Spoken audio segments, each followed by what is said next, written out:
fonga te usi I foki au mo e loto I kai nonga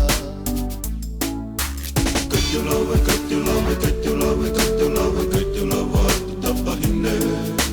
Cut your love, cut your love, cut your love, cut your love, cut your love tapahine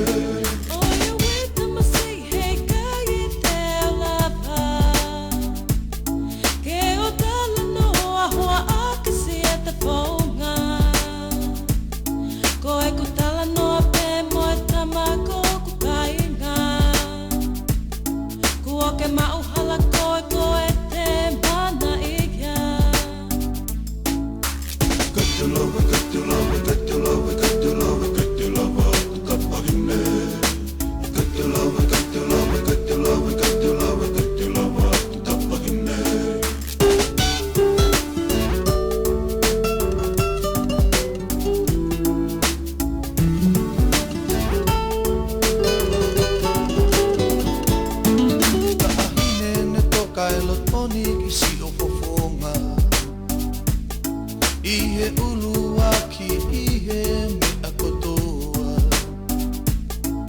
Koe uhi